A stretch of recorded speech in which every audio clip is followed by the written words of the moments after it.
And then the last point here is this. Use community content as a way to overcome fear. You know, of all the objections, the trickiest objection of all is, should I trust you?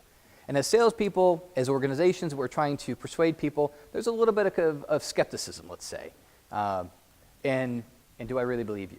And as organizations, people are believing us less and less because they have alternatives now. Before, we were the only game in town about us. Now we're not the only game in town. There's lots of places to get information. So what I'll talk about later this afternoon is this idea of branded communities.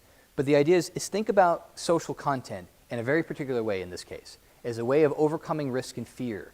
Use that community content, blend in community content with the rest of your site to help overcome that, because that's one of the biggest objections your salespeople and your customer service people will generally face. And it's the hardest one to overcome, but this is where community can help you. So as you think about your community strategy, as you think about what to do there, this is an important point.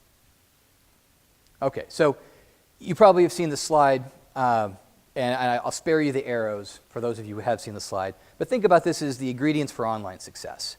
So you've got, and my computer's slow again.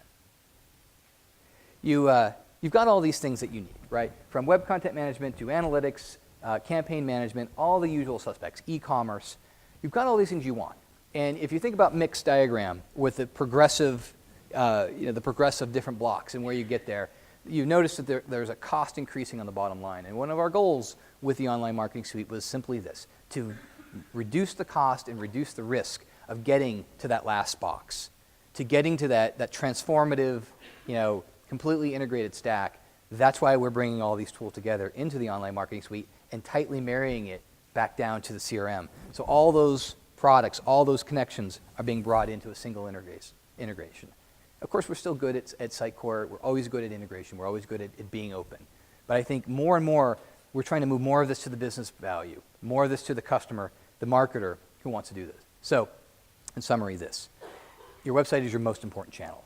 The research bears this out. Think about this. Think about how you overcome your customers, the changes that are going in your customers. Think about how you can improve the results, the business results. Here's some tangible, actionable things you can take away. Go back tomorrow, next week, pull those salespeople in the room, start figuring out what you want to know about your customers, start building an action plan about how you can turn your website into that customer intelligence engine. Thank you.